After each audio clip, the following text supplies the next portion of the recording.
Frères et sœurs, paix et joie du Christ. Bonjour, bonsoir, chacun selon les milieux où il se trouve. Ce soir, notre partage est sur le carême d'une mère. Le carême d'une mère est le thème que nous allons exploiter aujourd'hui. Dès le départ, nous voulons souligner qu'il n'existe pas de carême d'une mère dans la Bible. Le thème est formulé de manière à ce qu'on puisse nous aider à vivre notre temps de carême beaucoup plus particulièrement en tant que mère, vu la noblesse de l'appel que nous avons reçu de Dieu, celui d'être mère. Néanmoins, nous ne pourrons pas partager ce thème sans nous référer aux Saintes Écritures. Dans le thème, deux mots attirent notre attention avant d'entrer dans le vif du partage. Il s'agit du mot carême et du mot mère. Nous allons un peu parler de ces deux mots-là, de la signification du mot du carême. Les pédagogues disent que la répétition est la mère de la science. Il est donc important de nous rappeler ce que signifie le mot carême, quand bien même chaque année l'Église nous donne les opportunités de nous en parler avant ou pendant le vécu du carême. Le carême vient du mot quaresma, un mot latin quaresma, qui sous-entend 40e jour. Donc 40e jour, 40 jours entre le mercredi de Cendre et le jour de la fête de Pâques, jour de la fête de la résurrection de notre Seigneur Jésus-Christ, jour de la résurrection, le sommet de notre foi. 40 jours renvoient aussi au temps que notre Seigneur Jésus-Christ a fait au désert au début de son ministère. Cela se trouve en Matthieu chapitre 4, du 1er au 11e verset. Rappelons-nous aussi que Moïse a passé 40 jours sur la montagne en présence de Dieu, où il lui a révélé les tables de la loi et la Torah. Soulignons aussi les 40 ans faits par le peuple d'Israël entre la sortie d'Égypte et l'entrée dans la terre promise. Le temps de carême est un temps de conversion, un temps de renouveau, très important que les chrétiens, chacun dans son état de vie, se prépare à cette grande fête qu'est la fête de la résurrection, la fête de Pâques. Pendant cette période de carême, le chrétien est appelé à revenir vers Dieu, à se repentir en vivant intensément les trois piliers du temps de carême, à savoir le jeûne, la prière, le pardon, le partage et les autres actes de charité. Parlons un peu du jeûne. Le jeûne aujourd'hui est un sujet de beaucoup de discussions, de débats dans nos milieux, dans nos groupes, dans nos mouvements, dans nos fraternités. Nous sommes tentés quelquefois de relativiser le jeûne. Pourtant, aux disciples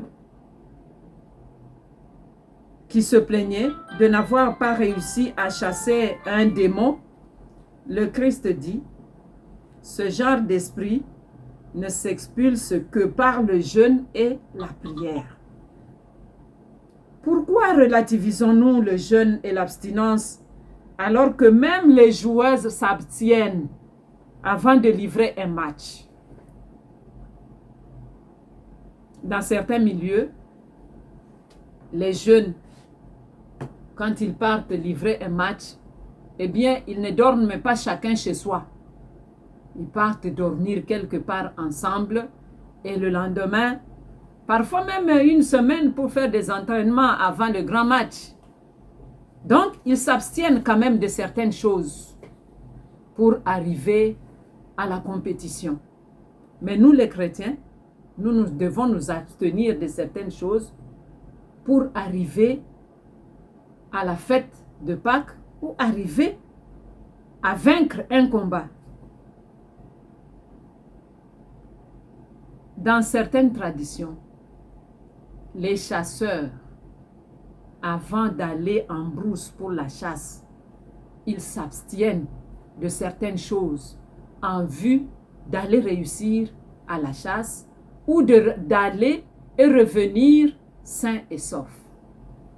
Donc nous ne devrions normalement pas en faire un débat. Oh non, quand on doit jeûner, est-ce qu'il faut nécessairement ça? Est-ce qu'il faut nécessairement ça? Je pourrais m'abstenir de l'une ou de l'autre façon. Moi-même, je sais comment je veux faire. Surtout quand on doit le faire en communauté ou dans un mouvement, dans une fraternité. Ça suscite des débats. N'oublions pas que sans jeûne, sans prière, Ève a mangé le fruit prohibé. Heureusement que par Marie, la nouvelle Ève, nous avons eu le salut. Il s'agit donc d'une vie, d'un travail intérieur à faire en nous pour une bonne fête de Pâques. Et puisqu'il s'agit d'un travail intérieur à faire, Satan est toujours à nos côtés. N'oublions pas. Il l'a fait pour notre Seigneur Jésus. Pendant les 40 jours qu'il a fait au désert, Satan était là pour lui proposer ceci, lui proposer cela. Donc si nous observons le carême, n'oublions pas que nous devons tenir debout parce que lui, le tentateur, est à nos côtés. Le deuxième pilier, c'est la prière. Comme deuxième pilier du carême, la prière est notre nourriture. Il est donc important d'intensifier notre temps de prière pendant ce moment de carême. C'est la prière qui va soutenir nos actions. Sans la prière, sans le jeûne, notre prière est creuse. Je m'excuse, c'est sans la prière, le jeûne est creux, le jeûne est vide. Donc, nous devons vraiment tenir debout.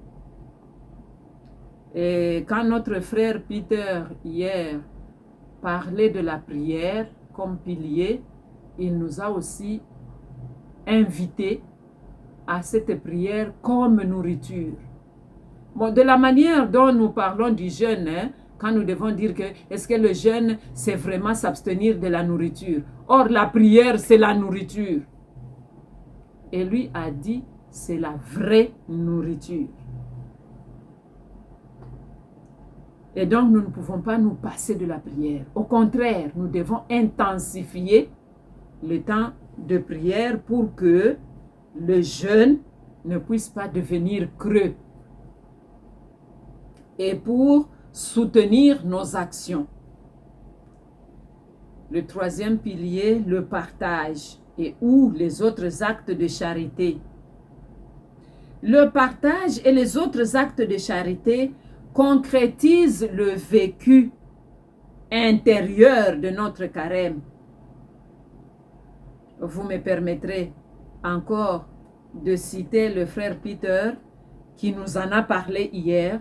Dans ses enseignements, il nous invitait à cet apostolat, à l'apostolat des bonnes actions vis-à-vis des veuves dans nos milieux, si nous ne pouvons pas faire la mise en commun de nos dons.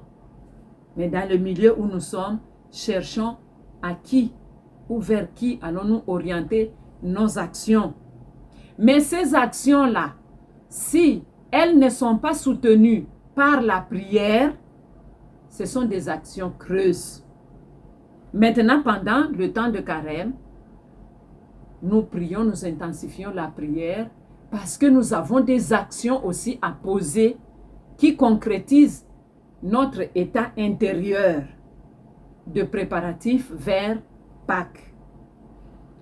Et donc, chers frères et sœurs, les 3 piliers du temps de carême, nous devons vraiment y tenir pour vivre notre temps convenablement.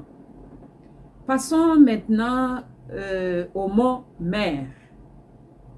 Qui appelle-t-on mère?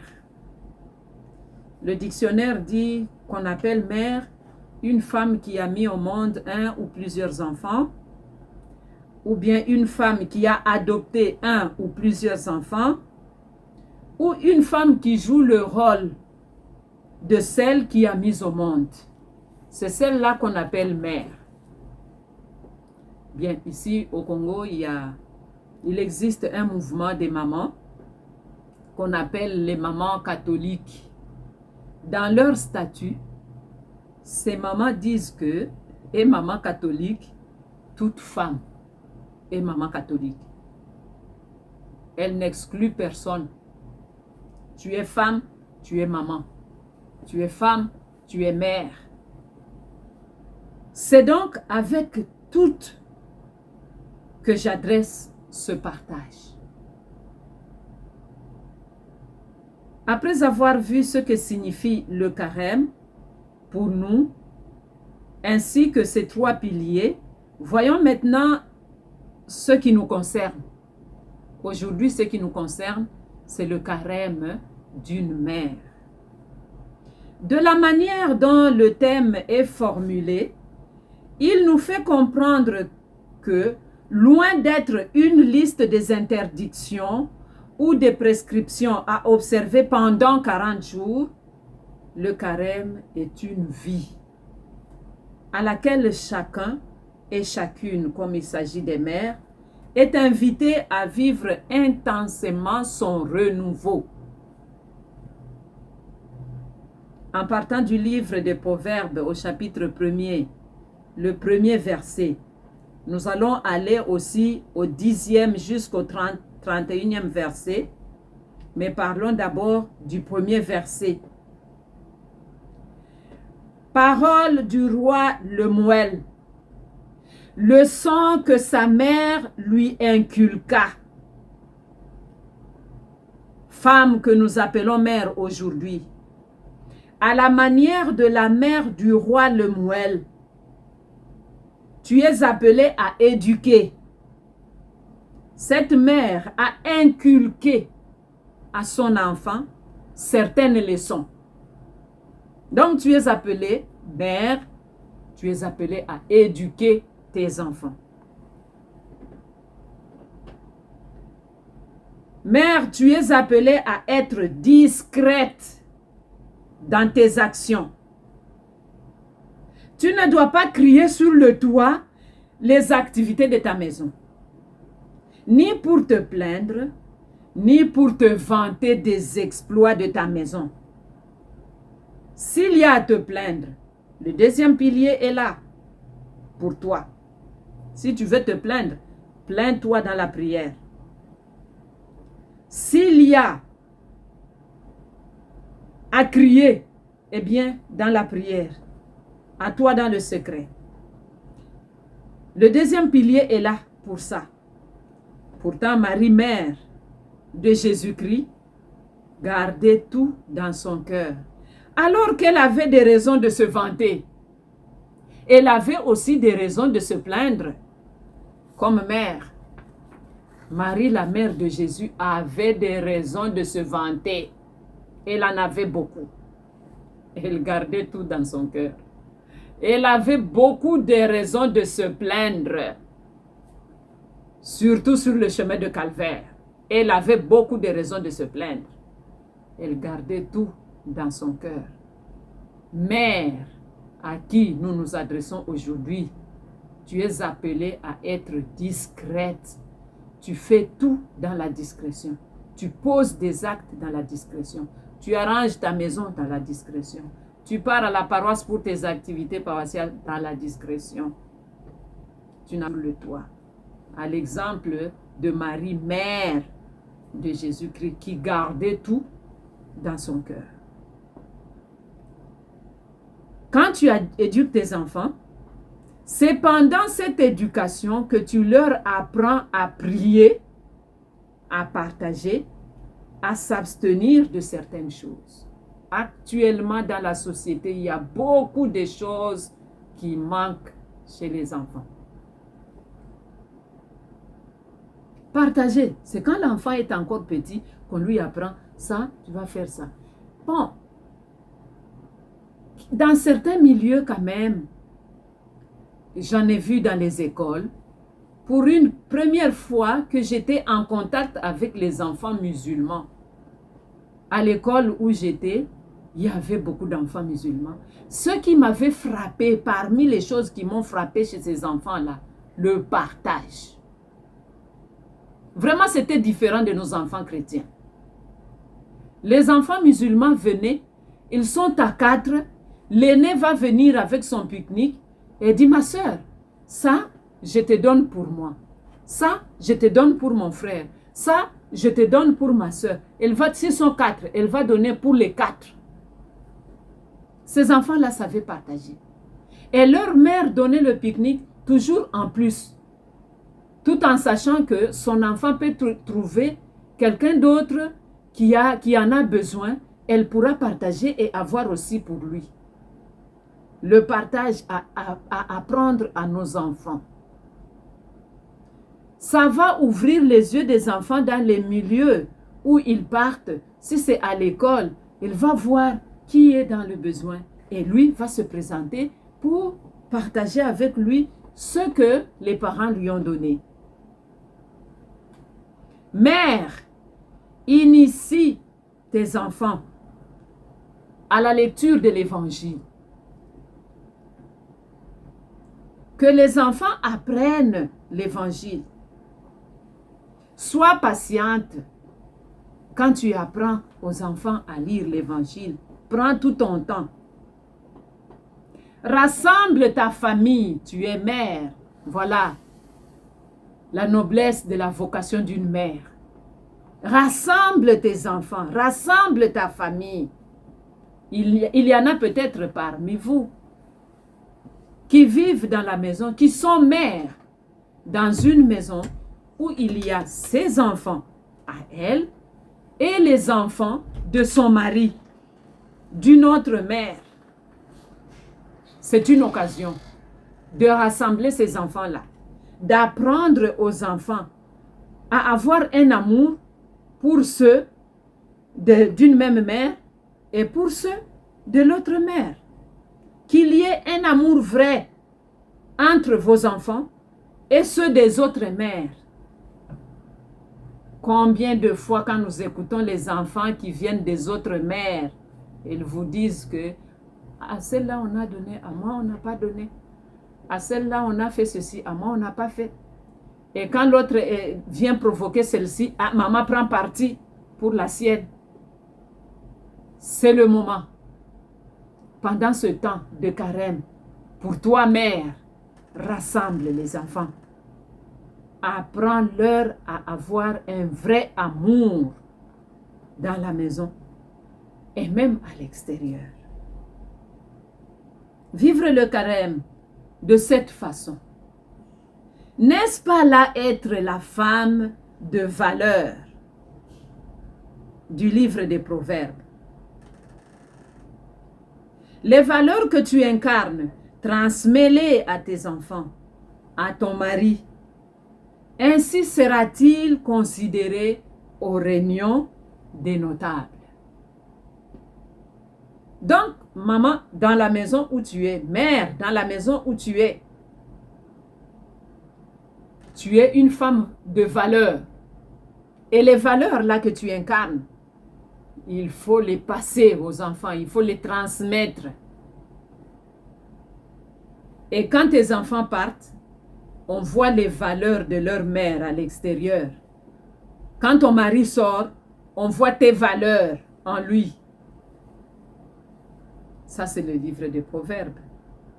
Nous sommes déjà au verset 10, en allant vers 31. Tout ce qui est énuméré, vous aurez le temps, chère mère, à relire ce passage à partir duquel nous sommes en train de faire ce partage. N'ouvre pas ta bouche quand ce que tu dois dire n'est pas important. Mais tu ne l'ouvres que si ce que tu veux dire est plus important que le silence. Crains le Seigneur. Tu seras loué. Tes œuvres publieront ta louange. Chère mère, prends le temps de lire la Bible pour toi-même. Comme ça, quand tu as déjà un bagage, eh bien, tu vas bien transmettre à tes enfants. Mère, c'est le moment. Médite profondément sur la noblesse de ta vocation de mère. Dieu ne t'a pas donné ton mari et tes enfants par hasard. Non, non. Dieu ne t'a pas donné ton mari et tes enfants, cette maison-là, par hasard. Non. Tu as une mission à accomplir dans ta maison. Tu es une envoyée de Dieu dans ta maison. Tu es envoyé. C'est Dieu qui a prévu que tu aies ce mari-là. C'est Dieu qui t'a donné ces enfants-là. Donc, tu es missionnaire dans ta maison.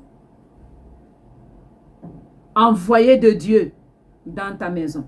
Il n'y a rien que tu dois faire de toi-même. Ça doit te venir d'en haut. Esther, la reine Esther, n'a-t-elle pas jeûné et prié pour accomplir sa mission pour le roi, auprès du roi? Nous les lirons dans le livre d'Esther, au chapitre 4, du 15e au 17e verset. C'est une prière que nous utilisons souvent, les moments de combat et tout ça. Nous utilisons cette prière-là.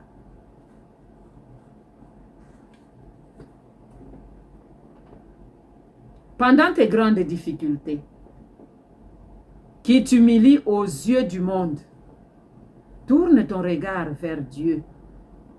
Comme Sarah, dérangée et humiliée par les démons Asmodée.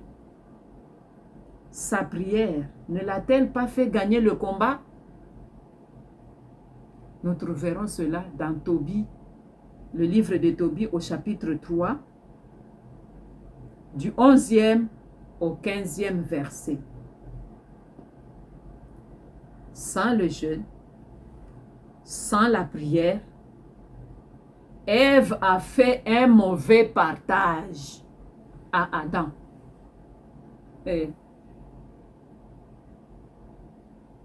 Mère, quand tu ne pries pas, quand tu ne te renforces pas avec les abstentions, eh bien tu vas te mettre à discuter avec le démon. Nous venions de dire que lorsque nous sommes dans un temps fort comme celui-ci, le démon est toujours à nos côtés pour nous dire que ce n'est pas comme ça, regarde, c'est ça qui est bon. Ce n'est pas ainsi, il faut faire ça. Ève a discuté avec le démon. Eh bien, elle a fait un mauvais partage. Elle est allée cueillir le fruit prohibé et elle a partagé à Adam. Le partage dont nous parlons ici, ce n'est pas cette qualité de partage de Ève qui part prendre les choses prohibées. Non. Bon, heureusement aussi que Marie, la nouvelle aide, a dit qu'il me soit fait selon ta parole. Heureusement que la mère de Jésus, elle a dit qu'il me soit fait selon ta parole. C'est dans Luc, premier chapitre, au verset 38. Chère mère, méditons sur le comportement de Ève, la mère de Caïn et Abel. Méditons sur Sarah, la femme de Tobie, la femme dont les maris mouraient. Chaque fois qu'elle avait un mari, ce mari-là mourait. Et voilà qu'elle a fait une prière. Elle voulait même se causer du tort. Elle voulait se causer du tort. Parce que c'était devenu un moyen de moquerie. De telle sorte que dans le village, ah, c'est celle-là dont les maris meurent. Même la domestique, la femme de ménage, lui a rappelé, ah, c'est pourquoi toi les maris meurent. Elle a prié de tout son cœur. Eh bien, le Seigneur qui sait prévoir les choses comme il se doit, elle a reçu. Méditons sur ce passage. Esther, dans la maison du roi. Esther a prié. Méditons sur Élisabeth, la cousine de la mère de Jésus, la mère de Jean-Baptiste. Méditons sur sa vie. Méditons sur Marie, elle-même la mère de Jésus, ses actions. Pour finir, je vais vous raconter une histoire. Dans un pays où j'étais envoyée comme missionnaire, pendant qu'on apprenait la langue, nous étions arrivés dans ce pays-là, dans le village, au mois d'octobre, en mi-octobre. Et donc, ça n'a pas traîné, on n'avait pas encore maîtrisé la langue, c'était déjà la fête de Noël. Eh bien, chère mère, j'étais déçue la fête de Noël par le comportement des mamans voisines. Leur mari avait voyagé avant Noël. Les maris ont voyagé, ils sont partis dans les autres villages et sans laisser de quoi fêter avec Noël et Nouvel An. Ce qui m'a déçu, c'est le comportement de ces mères-là. Le jour de Noël, vraiment, notre maison était au milieu du quartier. Donc, après notre clôture, ce sont les voisines, ce n'était même pas vraiment clôturé avec un mur. C'était des fleurs comme ça qui ont clôturé notre couvent. Et le jour de Noël, on a vu que chez les voisines, il n'y avait pas la fête. C'est comme un jour ordinaire. Or, c'était le jour de Noël. Elles n'ont rien fait, elles n'ont pas préparé, elles n'ont pas lavé les enfants. Les enfants étaient là. Oh, mais comment? Il n'y a pas la fête chez les voisines. Elles sont restées là, sans rien faire, sans préparer rien. Alors on s'est dit en communauté, mais les enfants là, ils ne vont pas fêter. Il n'y a pas de nourriture, il n'y a pas quoi. On va faire comment? Bon, nous avions la farine dans la maison. On s'est dit non, nous allons chercher les feuilles de manioc, on va préparer et on va créer la fête chez nous avec ces enfants-là. Eh bien, nous avons créé la fête avec les feuilles de manioc, un peu de poisson, avec le foufou. Pour ceux qui ne connaissent pas le foufou, c'est la pâte de farine de manioc ou la pâte de farine de maïs, ou les deux mélangés, on fait une nourriture que nous mangeons ici. Nous avons fait ça pour ces enfants.